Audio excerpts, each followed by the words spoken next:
Imagine this. You're 8 months pregnant, bleeding, in agony, alone in your penthouse. You call your husband, the man who swore he'd protect you, and he says, "You're overreacting." Then he hangs up. That was Grace Holloway's reality. While she was dying on the bathroom floor, he was drinking champagne with investors.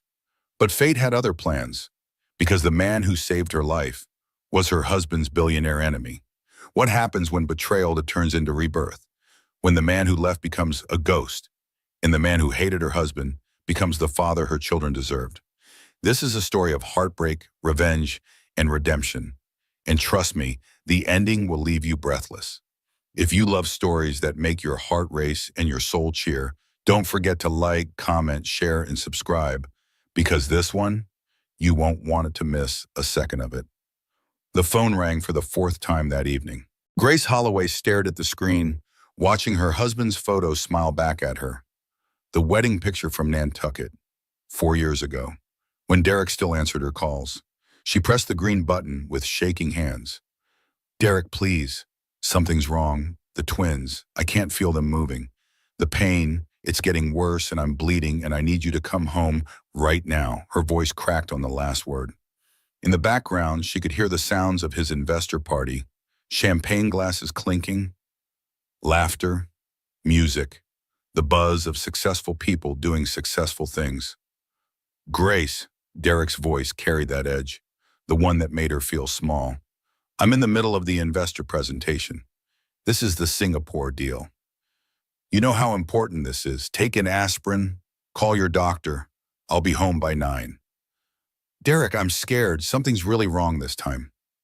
You said that last month with the false labor, and the month before when you thought you had preeclampsia. The doctor said you were fine. You're just anxious.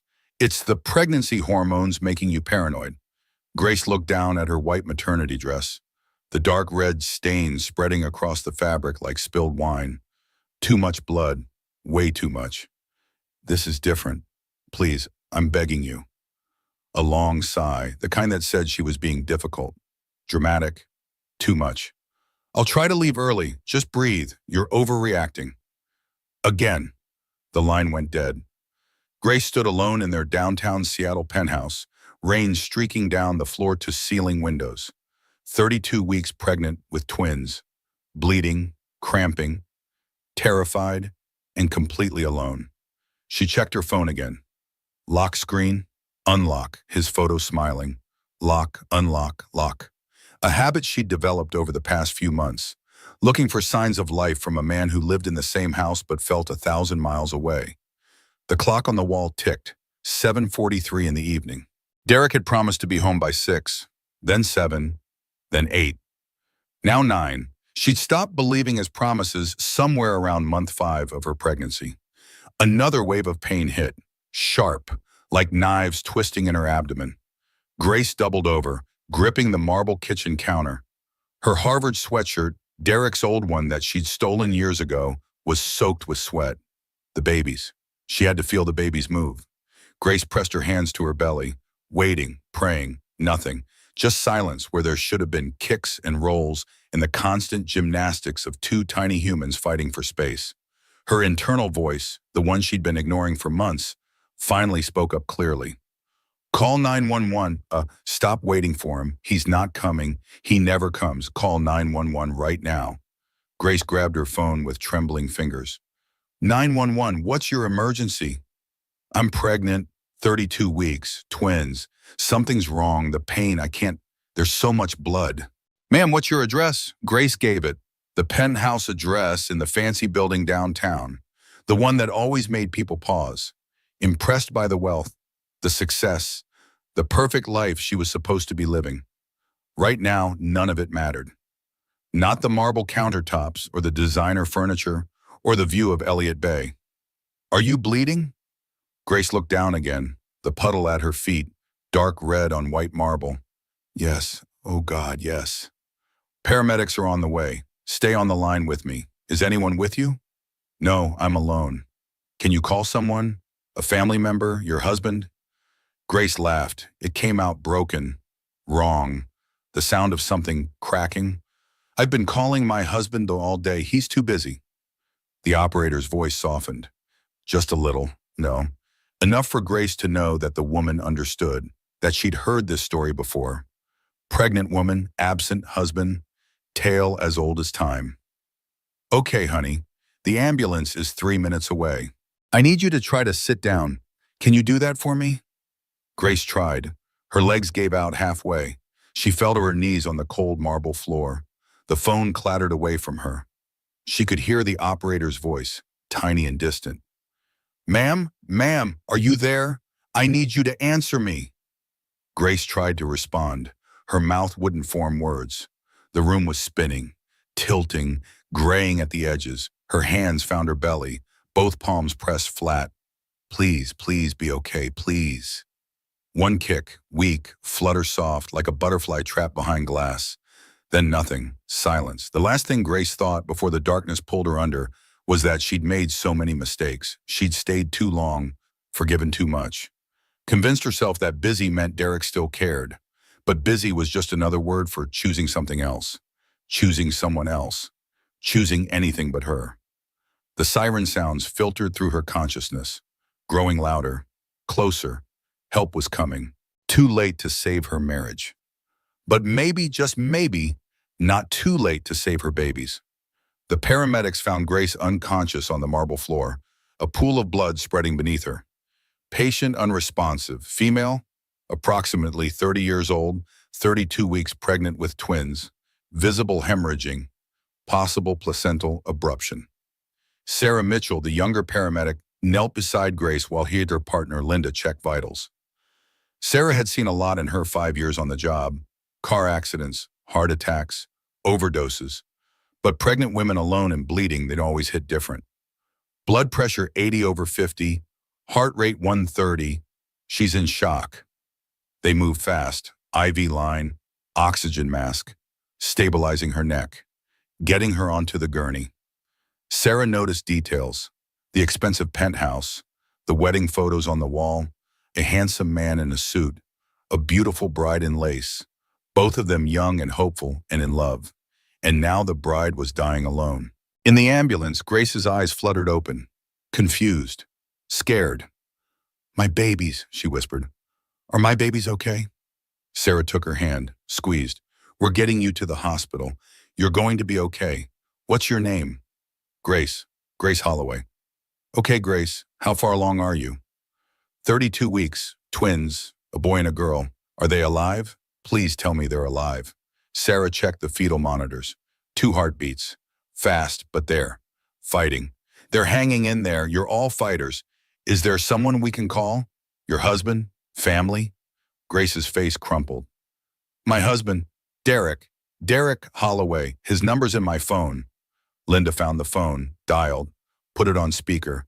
It rang 4 times. Derek's voice came through, irritated and slightly drunk. I told you I'd call you back. Sarah spoke up, her voice professional but cold. Mr. Holloway, this is City Memorial paramedic team. Your wife is being transported with potential placental abruption. Twin pregnancy, 32 weeks. This is life-threatening. We need you at Mercy General immediately. A long pause. Background noise filtered through. Music, laughter, champagne glasses clinking. I'm sorry, this is really bad timing. How serious is this exactly? Sarah's jaw clenched. Grace saw it. So did Linda. Sir, your wife is hemorrhaging. The twins are in distress. She could die. This is as serious as it gets. We need you at the hospital now. Right, okay. I'll try to get there as soon as I can. Try. That word hung in the air like poison. Sir, this is not a try situation. This is a now situation. Your wife needs you. I understand. I'll be there. He hung up. Not, is she okay? Not, tell her I love her. Not, I'm leaving right now. Just a dismissive, I'll be there, followed by a click. Sarah looked at Grace. Their eyes met, woman to woman. No words needed. That look hurt worse than the contractions, because it was recognition. Someone else had seen it, witnessed it, which meant Grace wasn't crazy, wasn't imagining things, wasn't being dramatic like Derek always said. It really happened. Her husband really had just been told his wife might die, and he'd said he'd try to make it. Try. The ambulance ride blurred, Lights flashing red and white outside the windows. The siren drowning out everything except Grace's thoughts. Memories flooded her mind, morphine sharp and devastating. Derek missing her first ultrasound. The merger meeting got moved up. You understand, right? It's just one appointment. She'd understood. She always understood. Derek missing the gender reveal party in Tokyo for a conference. She'd cut the cake alone. Pink and blue layers, twins, a boy and a girl. She'd cried while her mother held her and said, "He's working hard for his family." Was he? Their 4th anniversary, 3 months ago. He'd canceled their reservation at the restaurant where he'd proposed. Client dinner. Couldn't be helped. She'd eaten Chinese takeout alone in their bedroom, looking at their wedding album, wondering when he'd stop looking at her like she mattered. Last week, Thursday night, she'd asked him straight out, "Do you still love me?" Derek hadn't even looked up from his laptop. Of course, don't be dramatic. Not yes, not more than anything. Not what kind of question is that? Just don't be dramatic. Like her feelings were an inconvenience, a problem to be managed, a glitch in his otherwise perfect system. "Grace, stay with us." Sarah's voice pulled her back. "We're almost there. 2 more minutes. Keep breathing." Grace focused on breathing, in, out, in, out. Her hands rested on her belly, flat palms against stretched skin. "I'm sorry," she whispered. "I'm so sorry I didn't leave sooner. I'm sorry I let him make me feel crazy. I'm sorry you have a father who doesn't show up." One of the babies kicked, weak but there, a fighter, just like their mother was about to become. The ambulance doors flew open. Mercy General, emergency bay, bright lights and rushing people and organized chaos. A woman in surgical scrubs ran forward, dark hair pulled back, commanding presence. Name badge, Dr. Caroline Cross, OBGYN. "I'm Dr. Cross. Grace, can you hear me?" Grace nodded. "We're taking you straight to emergency C-section. The twins are in distress. We need to get them out now. Do you understand?" "Yes." "Is your husband here?" Grace's voice broke. "No. Is he coming?" "He said he'd try." Cross's jaw tightened. Her eyes flashed with something dark. Fury barely contained. "Who can we call? Parents? Friends? Anyone?" Grace's mind went blank. Her mother was in Florida visiting Grace's sister. Her best friend, Marissa, was working a double shift across town at the other hospital. No one, there's no one. Dr. Cross's expression changed, softened for just a second, then hardened into determination. "Then you've got me. I won't leave you. I promise." They wheeled Grace toward the operating room. The ceiling tiles passed overhead. Grace counted them, something to focus on besides the fear. 37 tiles, then the surgical suite doors. As the anesthesia mask came down, Grace had one final coherent thought. She'd stayed in her marriage too long, forgiven too much, made herself smaller and smaller, thinking if she just needed less, Derek would give her something. But you can't shrink yourself into being loved. She knew that now. Too late. But she knew it. The world went dark. Nathan Cross sat in the surgical waiting room, hands clasped, jaw tight, wondering what the hell he was doing there. 20 minutes ago, he'd been at the Children's Hospital Gala. $1,000 a plate dinner, tuxedo and bow tie, schmoozing donors, giving speeches about the importance of showing up for kids in need. Then his phone had buzzed. Caroline, his sister. "Nathan, I need you at Mercy General, now." No explanation, just urgency in her voice. The kind that meant don't ask questions, just move. So he'd moved, left the gala mid-speech, jumped in his car, drove through Seattle traffic like the devil was chasing him, and now he sat alone in a sterile waiting room that smelled like antiseptic and bad coffee, waiting to find out why. The TV in the corner played news on mute, some political scandal, the world turning like nothing was wrong. Nathan wasn't thinking about the news. He was thinking about Derek Holloway. Everyone in the biotech and pharmaceutical world knew Derek Holloway, knew him and either admired him or hated him. Nathan fell firmly in the hate category. 2 years ago, Derek's company Holloway Pharmaceuticals had sued Nathan's company Crosstech Biomedical for patent infringement. They'd claimed Nathan's breakthrough cancer treatment was based on their research. It was a lie, a calculated, malicious lie designed to steal 5 years of Nathan's work, 6 months in court, $2 million in legal fees. Nathan had won. The judge had called Holloway Pharma's case frivolous and without merit. Derek had smiled on the courthouse steps, actually smiled, told reporters, "Sometimes you take a shot. This one didn't land, no hard feelings." But Nathan had plenty of hard feelings. 6 months ago, at an industry gala, Derek had cornered Nathan at the bar, 3 drinks deep and mean with bad. "Enjoying your victory cross? If you mean the lawsuit where you tried to steal my research, then yes." Derek had leaned in close, breath reeking of whiskey. "Careful, pride comes before a fall. I've been talking to some investors, mentioning concerns about your testing protocols. Ethical concerns. Nothing concrete, just concerns." 3 weeks later, Nathan's company had been investigated. Anonymous tip about unethical testing. They'd been cleared completely, but the damage was done. Stock dropped 15%. 2 major investors pulled out. Derek Holloway had done that. And Nathan had spent the last 6 months fantasizing about various forms of revenge. None of them legal. All of them satisfying. So when Caroline had called and mentioned Derek's name, Nathan's first instinct had been to tell her to count him out. Whatever Derek Holloway needed, he could go to hell. But then Caroline had said 5 words that changed everything. "His wife is dying alone." Now Nathan sat in the waiting room, hands still clasped, thinking about his mother. 20 years ago, cancer, stage 4 by the time they found it. His father had visited her twice in 8 months, too busy with business, too important to sit with his dying wife.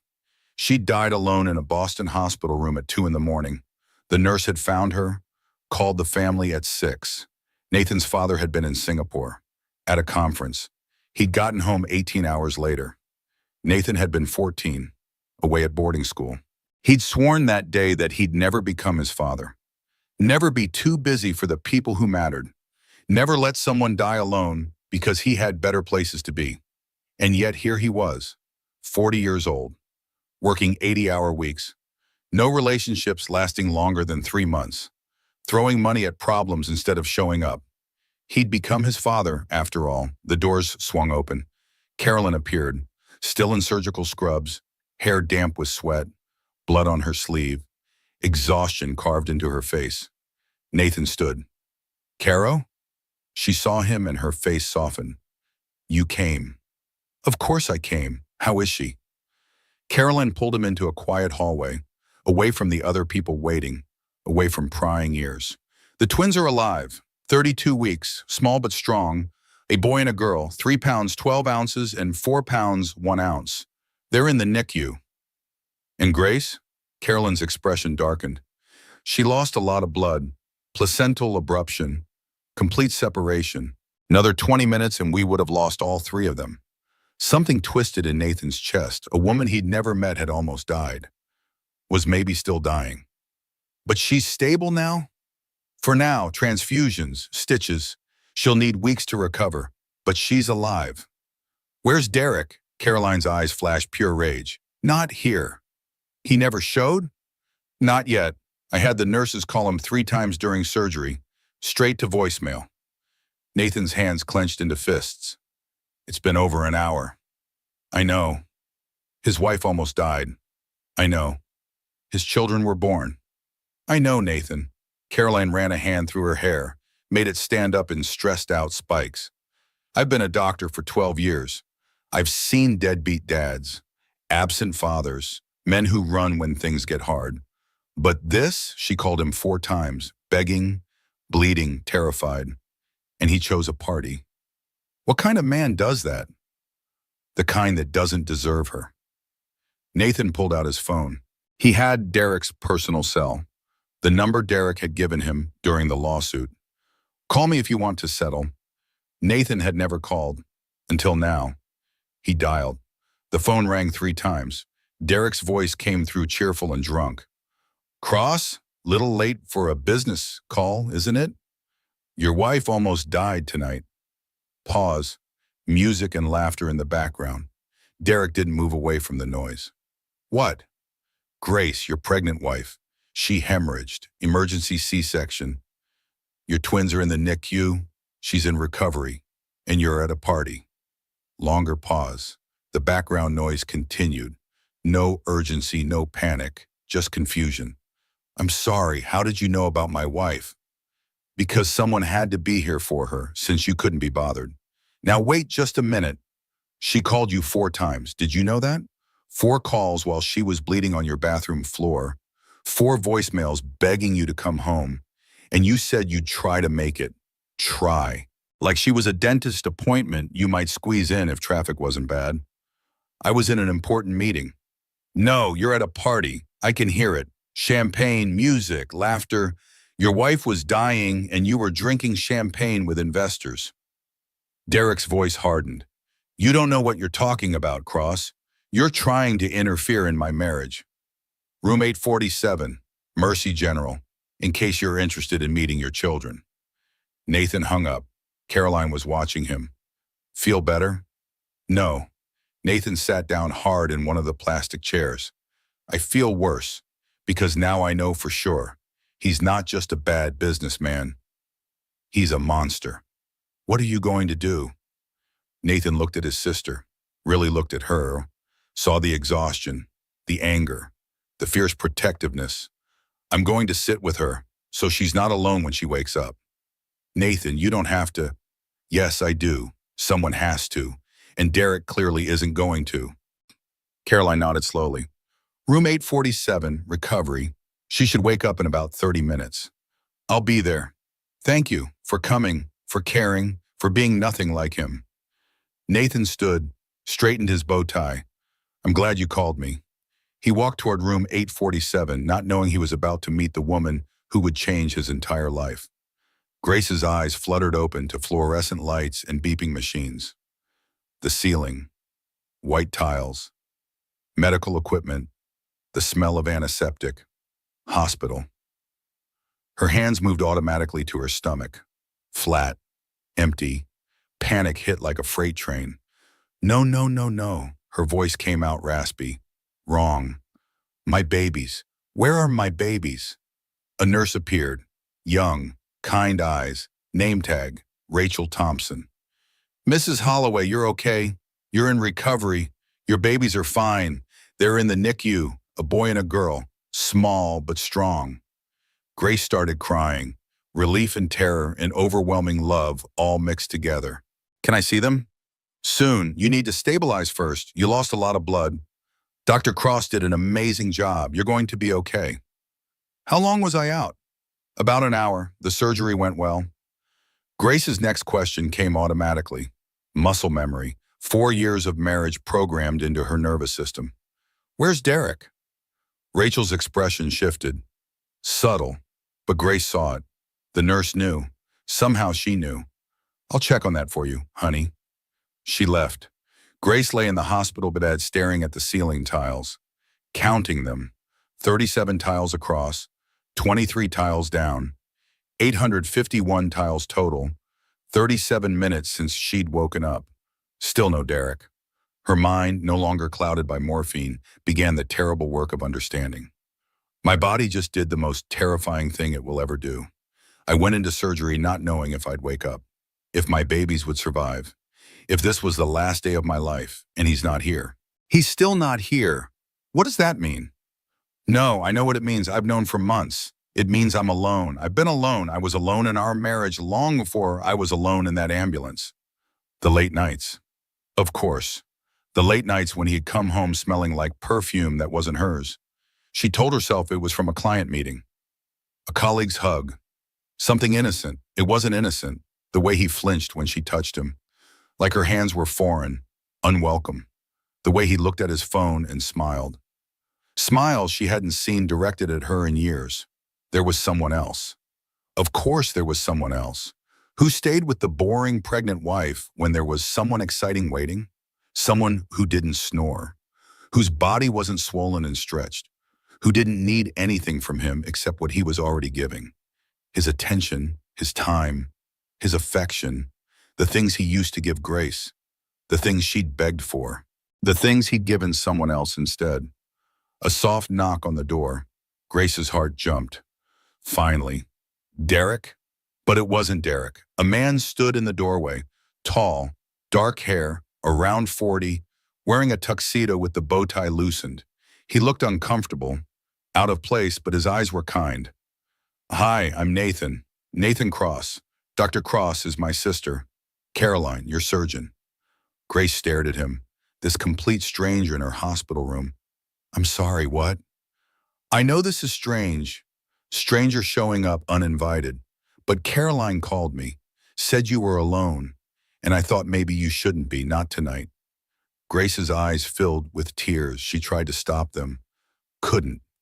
"Why would you do that? You don't even know me." Nathan stepped inside, hesitant. "Can I sit?" Grace nodded. He sat in the chair beside her bed, set down 2 cups of terrible hospital coffee on the side table. "My mother died in a hospital room 20 years ago, alone. My father was at a business conference in Singapore. Caroline and I were away at school. The nurse found her in the morning. She'd been gone for hours. She died alone because we were all somewhere else, doing important things, living our lives." Grace's breath caught. "I can't change that. Can't go back and be there when she needed me. But when Caroline called tonight and said you were here alone after almost dying, I couldn't not come. Does that make sense? You didn't have to do this. I know, but I wanted to." Nathan picked up 1 coffee cup, offered it. "It's terrible coffee, hospital vending machine, but it's warm." Grace took it. Her hands shook. They sat in silence for a moment. Not uncomfortable, just quiet. Then Grace asked the question she already knew the answer to. "Where's my husband?" Nathan's jaw tightened. "I called him about 30 minutes ago, told him you were here, that the babies were born. He said he'd try to make it." "Try? Try?" Grace laughed. That terrible broken sound. "Of course, he'll try. He's very good at trying. He just never quite makes it. Does he?" "I'm sorry." "Don't be. It's not your fault. It's mine. For staying, for believing him every time he said things would change, for making excuses, for convincing myself that busy meant he still cared. It's not your fault." "Isn't it? I saw the signs, the late nights, the distance, the way he pulled away. I knew something was wrong, but I told myself I was being paranoid, dramatic, just like he always said." "You're not crazy."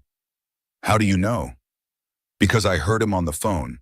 When the paramedics called, when I called, both times he chose something else.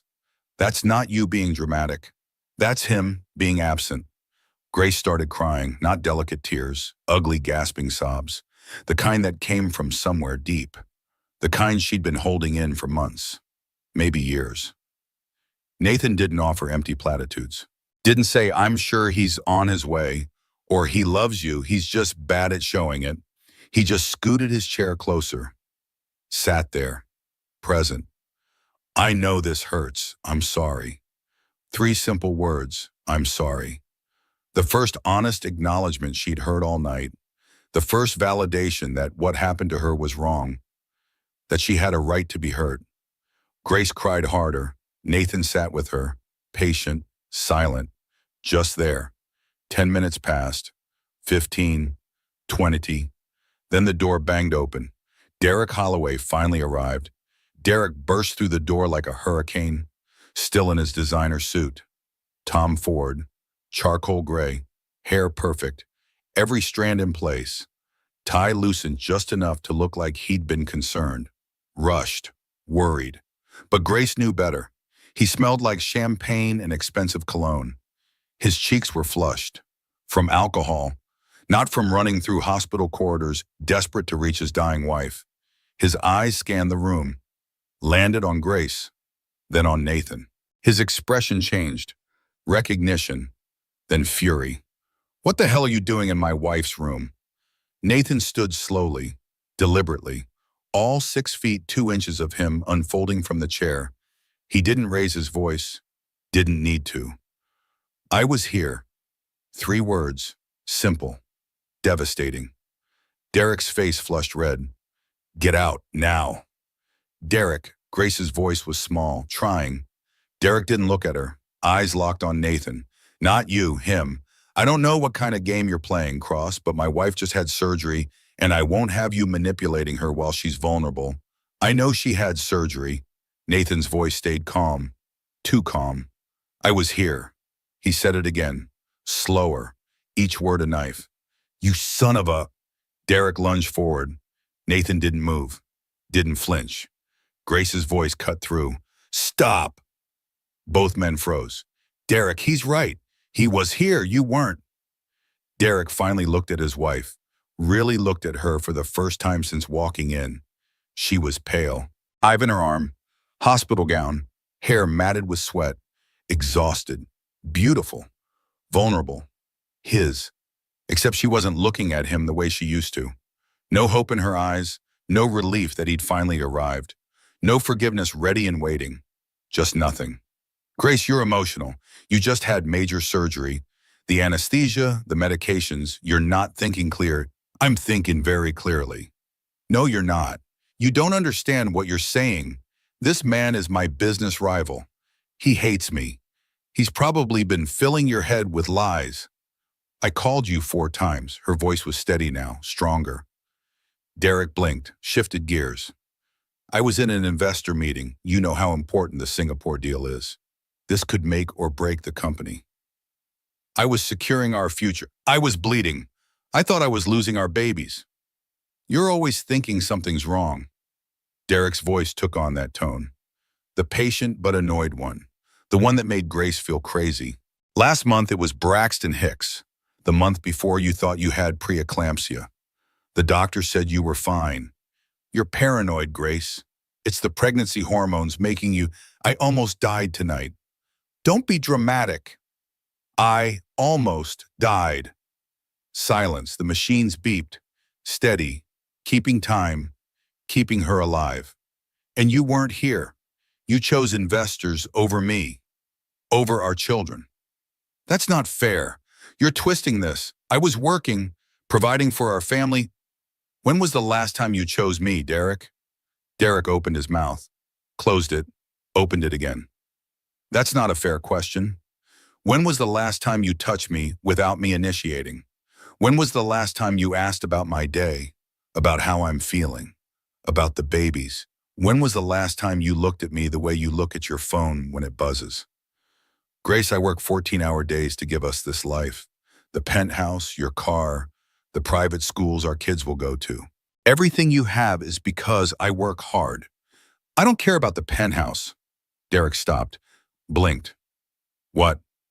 I don't care about the penthouse or the car or the private schools. I care about you, about us. But there is no us anymore, is there? There's you and your work and your phone and whatever else you're doing when you're not home. And then there's me, waiting, always waiting. Grace's internal voice spoke clearly now. No more second guessing, no more doubt. For 3 years I've been apologizing for needing him, for wanting him home, for asking questions, for feeling lonely, for being pregnant and uncomfortable and emotional. I apologize for existing in a way that inconvenienced him. I'm done apologizing. I didn't do this. He did. He chose this. Every late night, every missed call, every time he looked at me like I was a burden instead of his wife. He chose this, and I'm choosing me. Out loud, she said, leave. Derek stared at her. What? Leave. I don't want you here. Grace, you're not thinking clearly. The anesthesia, I'm thinking more clearly than I have in years. Leave. She asked you to leave. Nathan's voice. Steel underneath silk. Derek whirled on him. This is your fault. You poisoned her against me.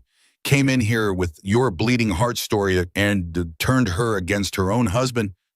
Your wife almost died alone. Nathan's voice rose for the first time. Controlled fury finally unleashed. While you were drinking champagne and schmoozing investors and doing whatever the hell you were doing at your party, your wife hemorrhaged on your bathroom floor. She called you 4 times. 4. Begging, bleeding, terrified, and you said you'd try to make it. Like she was a dentist appointment you might squeeze in if traffic wasn't bad. You don't understand the pressures. I understand that I hate you. I've hated you for years. You tried to steal my research. You tried to destroy my company. You're a liar and a manipulator and everything wrong with this industry. But this, Nathan stepped closer. This makes you something worse than a bad businessman.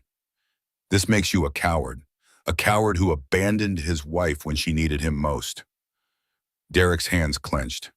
Get out before I call security. Call them, please. I'd love to explain to hospital security why Grace's husband showed up 3 hours late while a stranger sat with her because she had nobody else. Derek's phone buzzed in his pocket. He glanced at it. Instinct. Automatic. Couldn't help himself. Grace saw his face change, soften, just for a second. She recognized that look. She'd seen it before. On his face when he read texts late at night, when he took calls in the other room, when he smiled at his screen like it was telling him secrets. That look wasn't for her. It had never been for her.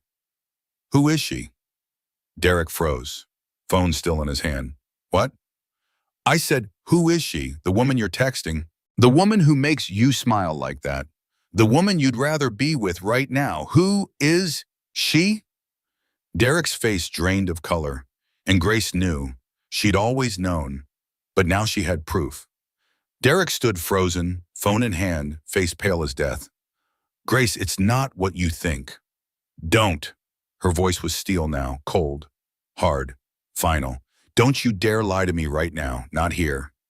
Not after everything. Tell me the truth. For once in your life, just tell me the truth. Silence. The machines beeped, 1, 2, 3, 4, 5 beeps, each one marking time, measuring the death of a marriage. How long? Derek looked at the floor. Grace, how long? 6 months. The room tilted. 6 months. Grace did the math. She was 7 months pregnant. You started cheating on me while I was pregnant. It's not like that. Then what is it like? Please, explain it to me. Make it make sense. Make me understand how you started sleeping with someone else while I was carrying your children. Nathan took a step back, giving them space. But his presence was still there, solid, an anchor. Derek ran a hand through his perfect hair, messing it up for the first time all night. You changed. When you got pregnant, everything became about the baby, then babies. Everything was doctor, appointments, and nursery colors, and baby names. I felt pushed out, like I didn't matter anymore. Grace laughed, a horrible sound, bitter, broken. So you pushed me out of your life instead. I didn't plan for it to happen. It just did. Things got complicated and I didn't know how to stop it. Who is she? Derek hesitated. Derek, tell me who she is. Vanessa. The name hit like a punch to the gut. Vanessa? Nathan's voice, sharp, angry. Vanessa Reed, your executive assistant? Derek's silence confirmed it. Grace's mind spun. Vanessa Reed, 28 years old. Beautiful. Stanford MBA. Always perfectly dressed. Always at Derek's side. Grace had met her multiple times. At company parties, holiday events, Derek's office. She'd smiled at her, made small talk, asked about her family, complimented her outfits. Last Christmas, Grace had sent her homemade cookies, her grandmother's recipe, chocolate chip with sea salt. Vanessa had sent a thank you card. You're so sweet. Derek is lucky to have you. Derek is lucky to have you. The Hawaii trip, Grace's voice was eerily calm. Last March, the pharmaceutical convention. Derek's face confirmed it before he spoke. She was there, wasn't she? Grace? I packed your bag for that trip. Put in the sunscreen you like. The blue swim trunks. I tucked a note in your suitcase. Told you I loved you. That I missed you already. Did you read it, or did she find it first? Derek said nothing. Answer me. I read it. And then what? You went to her room? Grace, please don't do this. Answer me. Yes, okay? Yes, I went to her room. Grace closed her eyes, breathed, opened them. The night I told you we were having twins, May 15th, our 4-year anniversary. I made your favorite dinner, wore the dress you bought me in Paris, had the ultrasound photos in a frame, 2 heartbeats, twins. I was so excited to tell you. Derek's face crumbled. You came home 3 hours late, said there was traffic on the bridge. Grace, you were with her on our anniversary. On the day I found out we were having twins, you were with her. It wasn't supposed to mean anything. It was a mistake. One time, but then it kept happening and I didn't know how to stop. You stopped by stopping.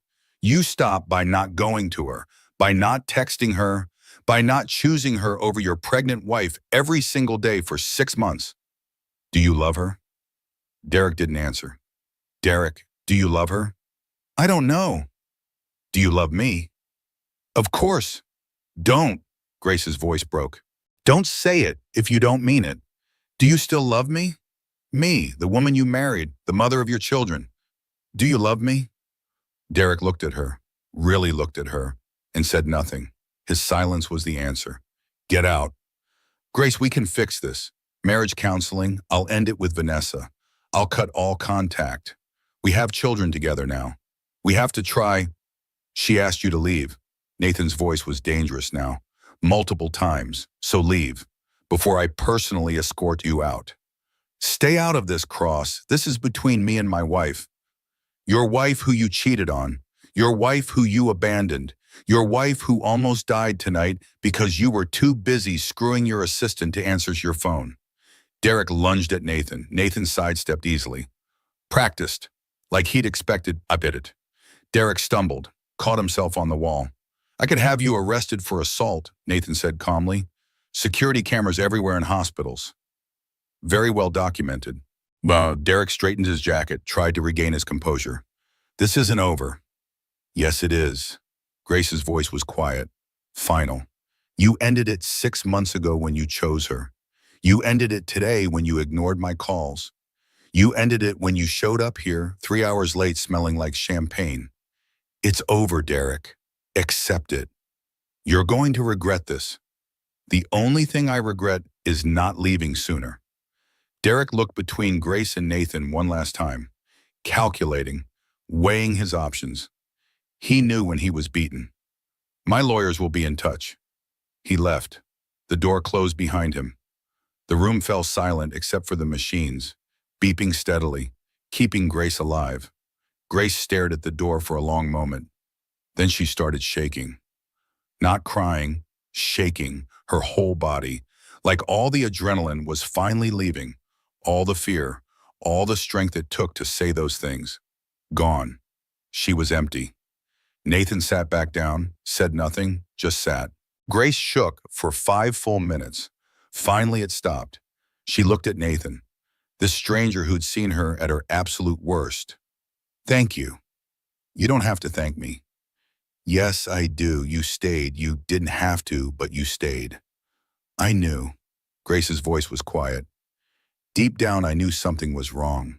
The late nights, the way he pulled away, the perfume on his shirts. But I told myself I was imagining things, being paranoid, that the pregnancy hormones were making me crazy.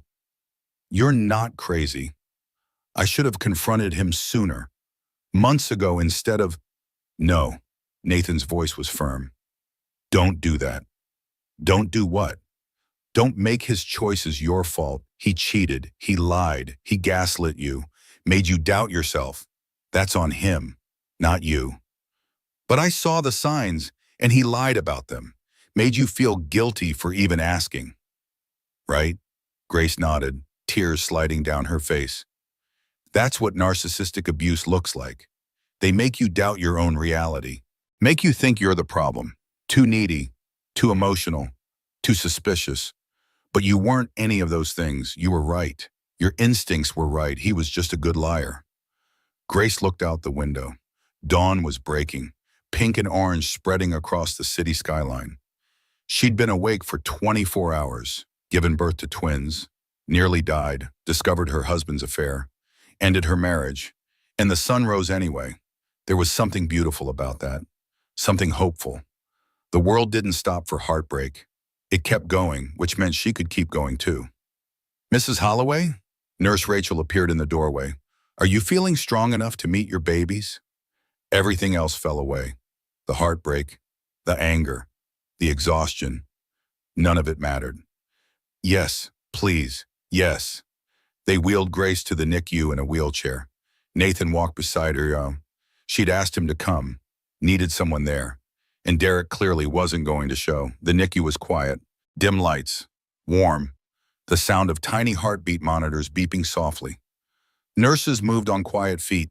Parents sat beside incubators, hoping and praying. Rachel stopped at 2 incubators side by side. Baby girl Holloway, 3 pounds, 12 ounces. Baby boy Holloway, 4 pounds, 1 ounce. 2 tiny humans, impossibly small, impossibly perfect. Wires and tubes. Too many wires and too many tubes, but breathing, moving. Emma had dark hair, lots of it, Derek's hair. Lucas was bald, pink. His nose was Grace's nose. They were perfect. Grace started crying. Different tears now, joy mixed with grief, mixed with overwhelming love, mixed with terror. They're so small. They're fighters, Rachel said gently. Strong vitals, good oxygen levels. Dr. Cross says they're doing remarkably well for 32 weeks. Can I touch them? Absolutely. Rachel opened the incubator porthole. Grace reached in with one finger, touched Emma's hand. Emma's tiny fingers curled around Grace's finger. Grip tight, strong. That grip, that tiny, perfect grip. Grace's whole world shifted. She touched Lucas next, his perfect, tiny hand. Her internal voice spoke clearly. I will not let you grow up watching your mother accept crumbs. I will not teach you that love looks like loneliness. I will show you what strength looks like, what self-respect looks like. Even if it means burning my whole life down and starting over.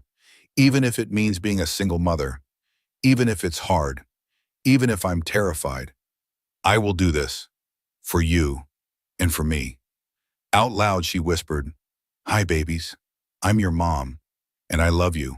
I love you so much. And I promise I'll give you the life you deserve, no matter what. One of the babies kicked. Emma, strong little fighter. Nathan stood back watching, his eyes suspiciously bright.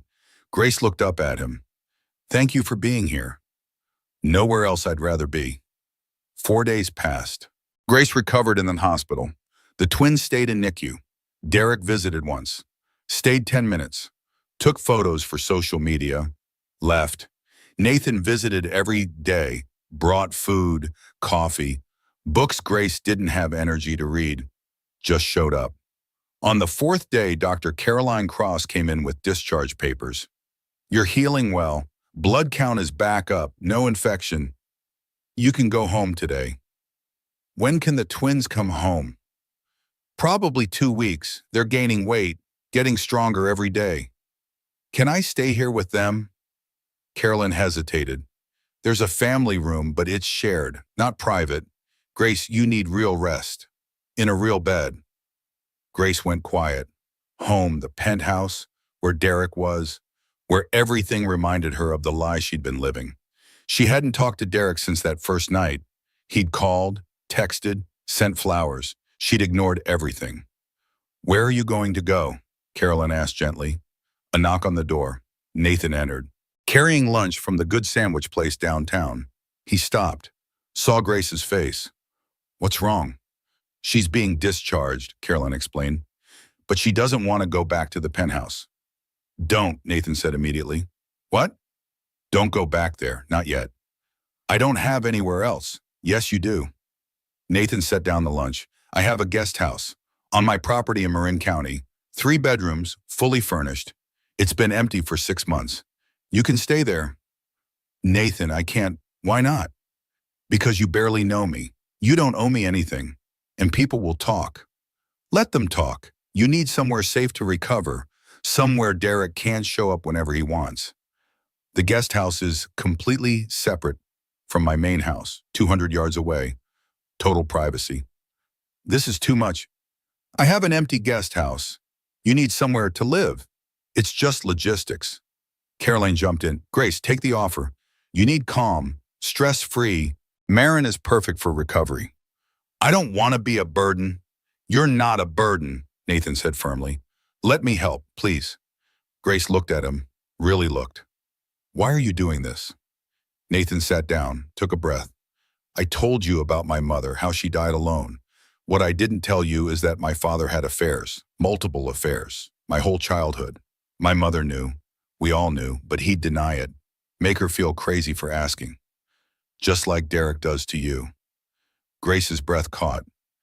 She spent her whole marriage making excuses for him and telling herself she was being paranoid, that successful men work hard and she should be grateful. She died still making excuses. I'm sorry. Don't be. It taught me what not to become, and it taught me to recognize narcissistic abuse when I see it. What Derek is doing to you, what he's been doing, it's textbook. The gaslighting, the blame shifting, the making you doubt your own reality. You're not crazy, Grace. You're being abused. The word hung in the air. Abused. Grace had never thought of it that way. Derek never hit her, never screamed. He was just busy, distracted, unavailable. But emotional abuse was still abuse, and she'd been living in it for years. Okay, she whispered. Yes, thank you. I'll stay in the guest house, just until I figure out what's next. Stay as long as you need. As Nathan helped Grace gather her things, Nurse Rachel appeared again. Mrs. Holloway, someone's here to see you. Who? Your husband and his lawyer. Grace's stomach dropped. They went down to the lobby. Derek stood there in a fresh suit, navy blue. Next to him was a man in his 60s. Silver hair, expensive briefcase, shark eyes, his lawyer. Grace, Derek said, we need to talk about custody. Derek's lawyer stepped forward, name tag on his briefcase. Richard Brennan, Esquire. Mrs. Holloway, I'm Richard Brennan, Mr. Holloway's legal counsel. We need to discuss custody arrangements. Grace gripped the wheelchair armrest. The babies are in NICU. We understand. We're discussing once they're released. Mr. Holloway is prepared to petition for joint custody. 50-50 split. 50-50? Grace's voice was faint. Standard in Washington state for parents of equal standing. Nathan stepped forward. Equal standing? He wasn't even here when they were born. Brennan didn't blink. Mr. Cross, I don't believe your family. This is a private matter. I'm her friend, and I'm staying. We can discuss this with Mrs. Holloway's attorney present. Does she have counsel? Grace shook her head. Then I suggest you retain someone quickly. Mr. Holloway is also concerned about your living situation. Moving in with a man you have known less than a week raises questions about judgment and stability. Something inside Grace snapped. 4 days ago, she would have shrunk, apologized, explained, not anymore. You want to talk about judgment? Her voice was steel. Let's talk about how Derek ignored 4 emergency calls while I hemorrhaged. How he showed up 3 hours after our children were born. How he spent 6 months cheating on me with his assistant while I carried his twins. Brennan's expression didn't change. Mrs. Holloway, marital indiscretions are separate from parental fitness. Are they? Because I'd argue that a man who can't prioritize his wife's medical emergency might struggle to prioritize his children's needs. If you're going to make accusations, they're facts, documented by hospital phone records, nurse testimony, paramedic reports, and a dozen voicemails still on my phone. Would you like to hear them? Me begging my husband to come home while I bled on our bathroom floor.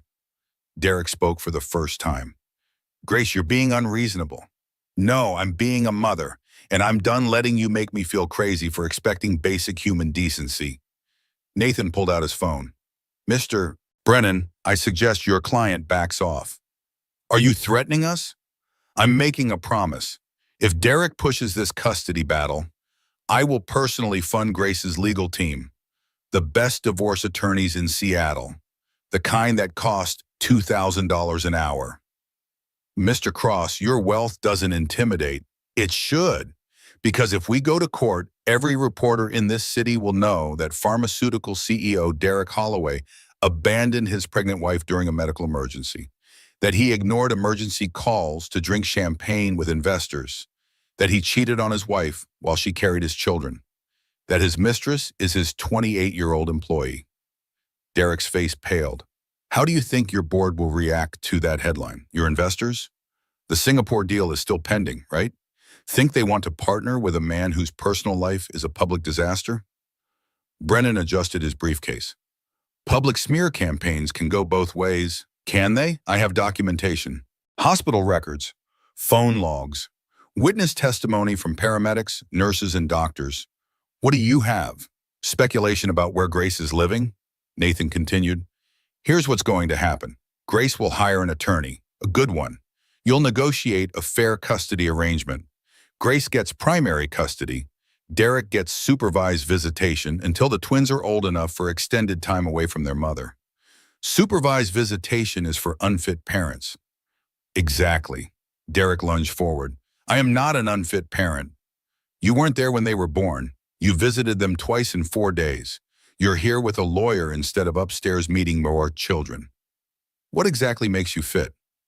Derek looked between Grace and Nathan, his face red, hands clenched. He was a businessman. He calculated odds, weighed options. He knew when he was beaten. This isn't over.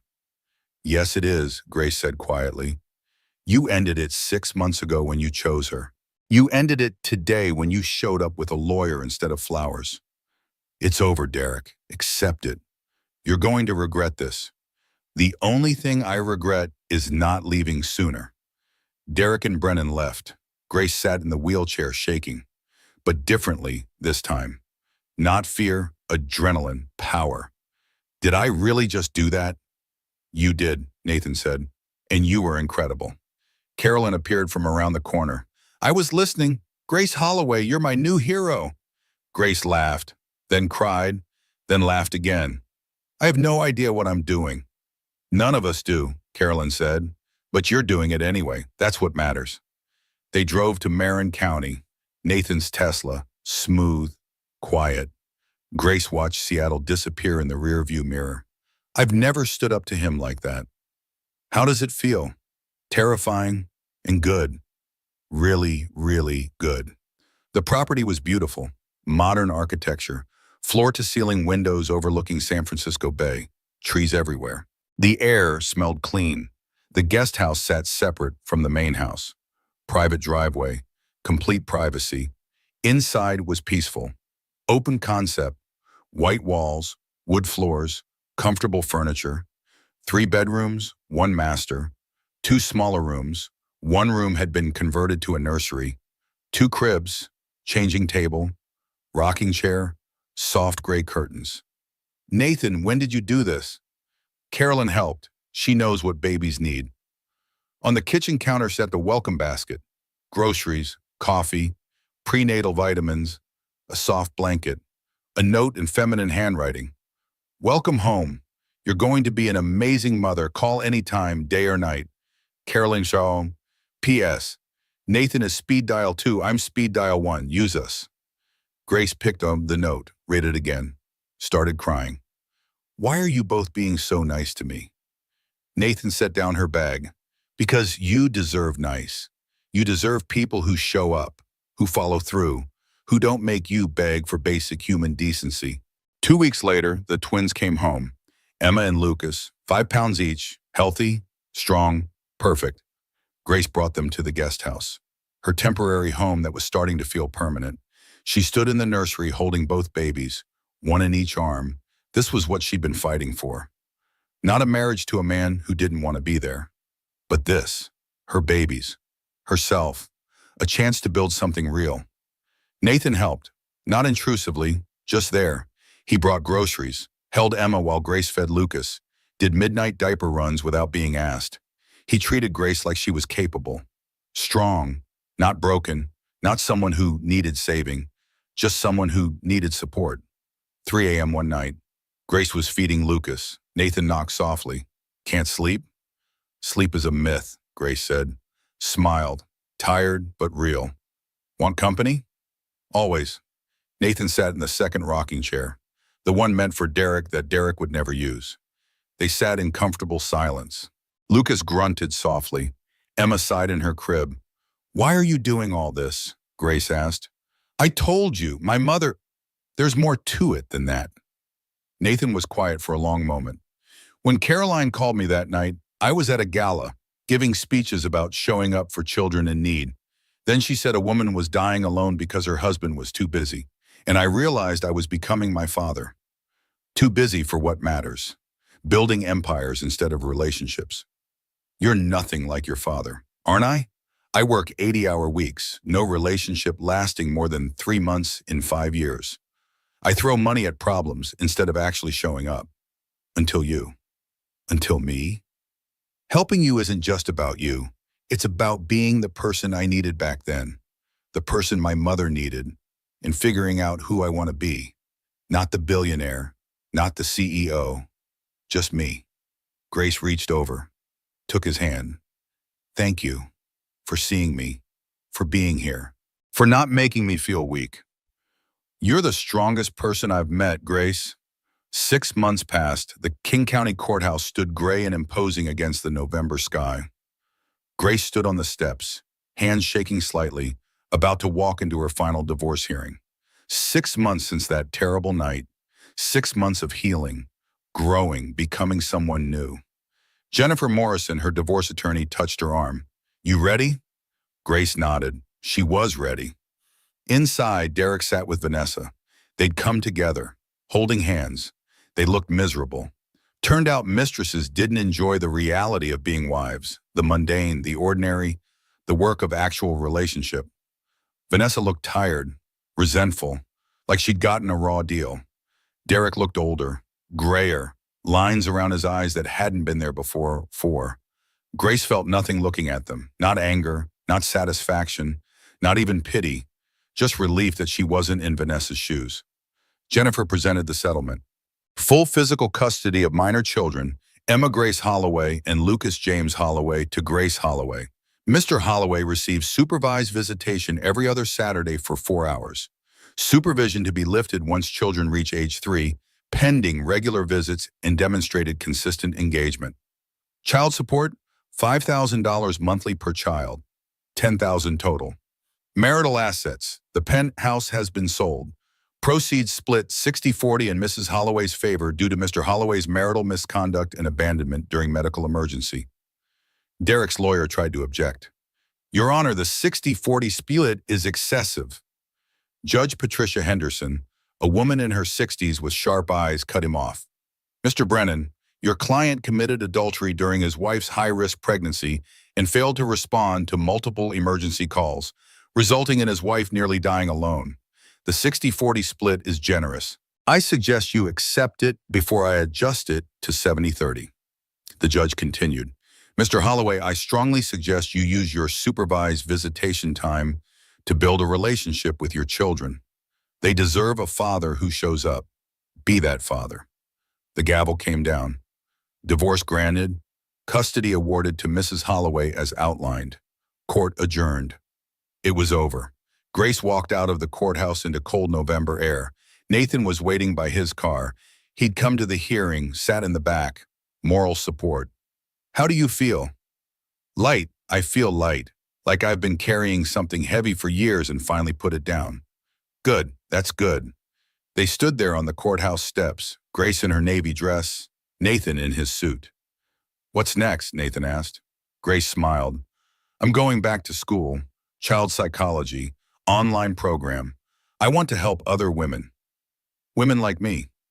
Help them recognize narcissistic abuse before they almost die on a bathroom floor.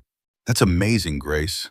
And I'm going to date myself for a while, figure out who I am without someone telling me who I should be.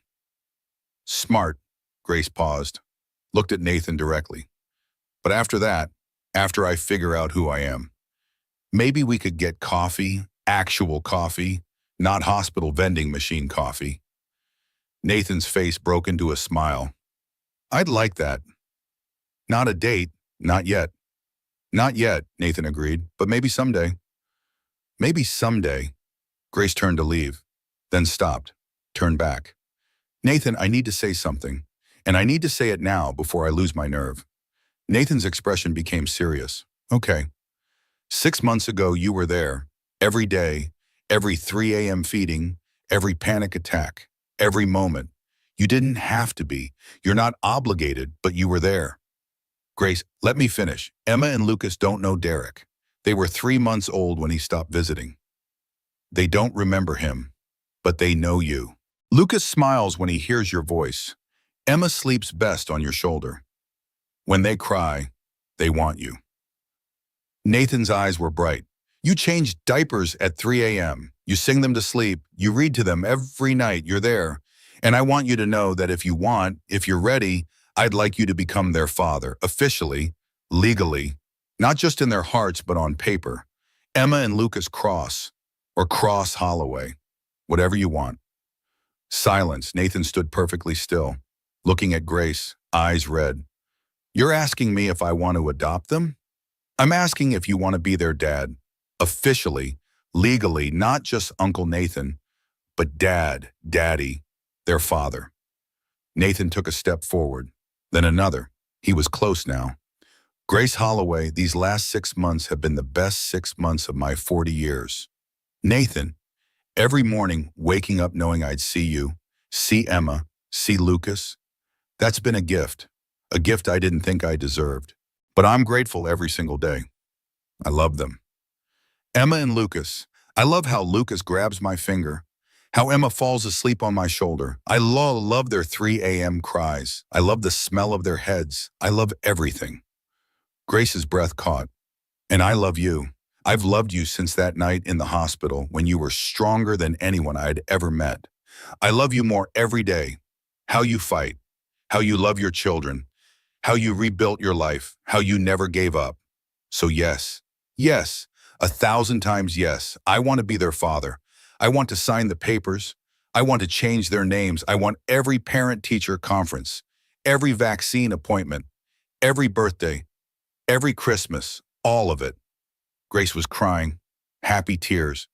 But Grace, I want one more thing. What? Nathan pulled a small velvet box from his jacket pocket. Grace's hands flew to her mouth. This isn't how I wanted to do this. I wanted romantic, beach, sunset, candles.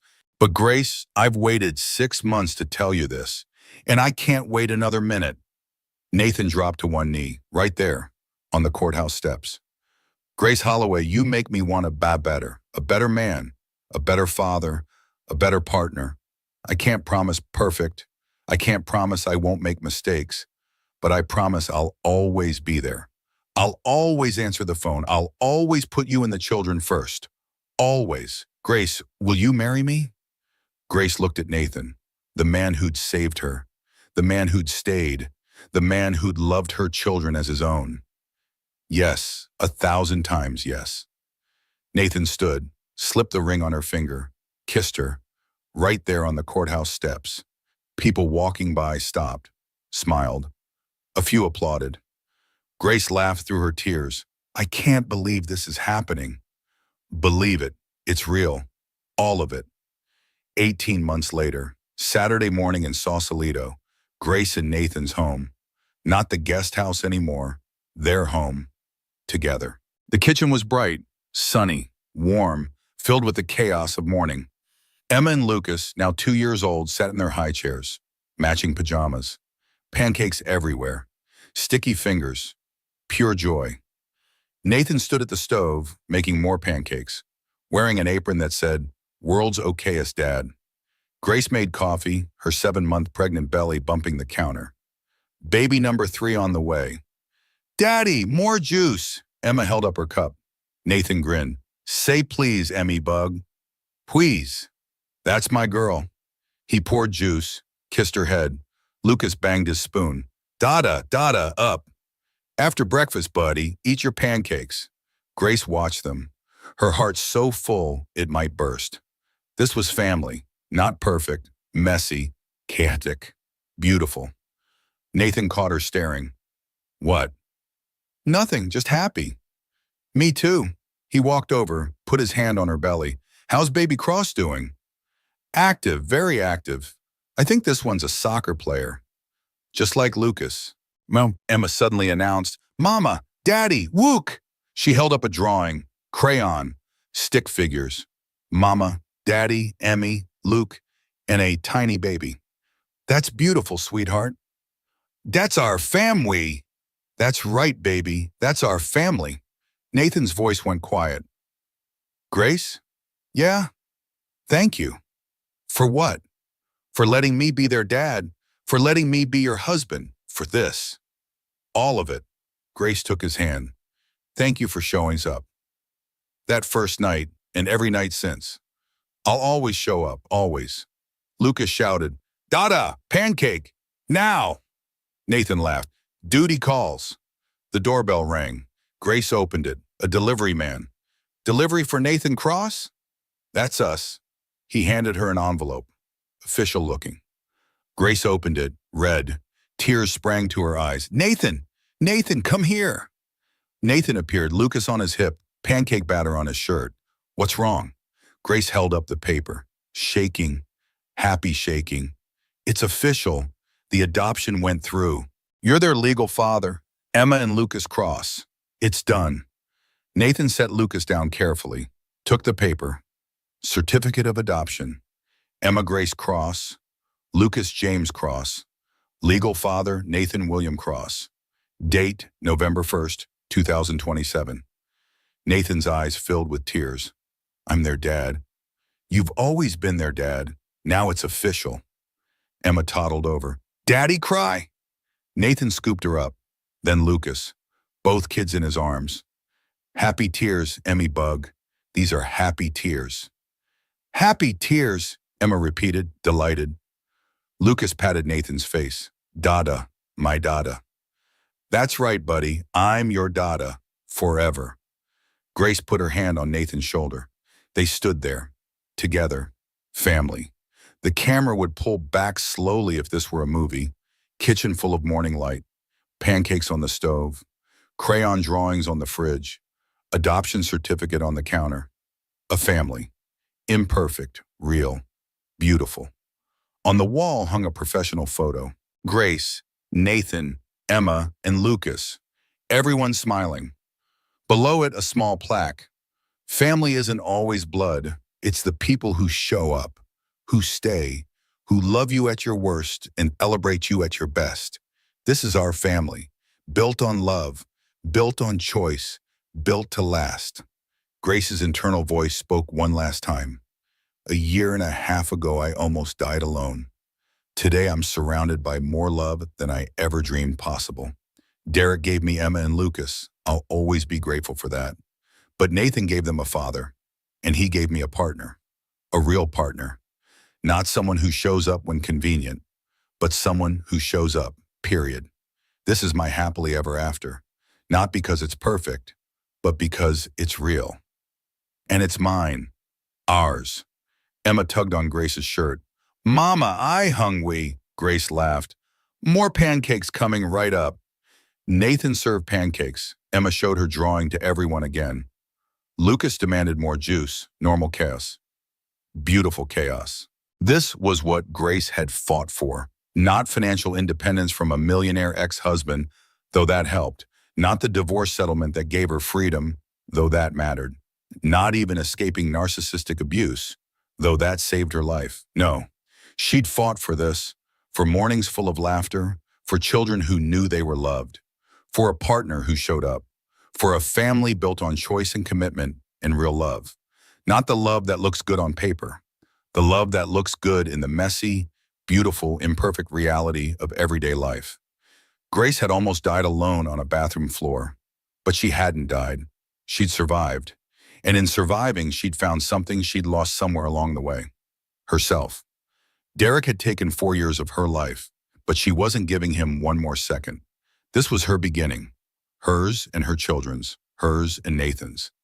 And it was perfect, not because everything was easy, not because there were no challenges, not because it looked like a fairy tale, but because it was real. It was chosen. It was earned. Every day, Grace woke up and chose this life, chose these people, chose herself. And every day, Nathan made the same choice. To show up, to stay, to love. Not with words, but with actions. The dirty diapers at 3 a.m., the midnight pharmacy runs, the holding Emma during vaccines, the reading Lucas stories before bed, the making pancakes on Saturday mornings, the showing up, always showing up. That was love. Not the grand gestures, not the expensive gifts, not the promises made and broken, but the daily choice to be there, to stay, to love. Grace had learned the hard way that you can't shrink yourself into being loved. You can't apologize your way into mattering. You can't make someone choose you, but you can choose yourself. And when you do, the right people show up. The people who were always meant to find you. The people who see you and stay. Grace had found her people, and she was never letting them go. The morning sun streamed through the kitchen windows. Lucas laughed at something Nathan said.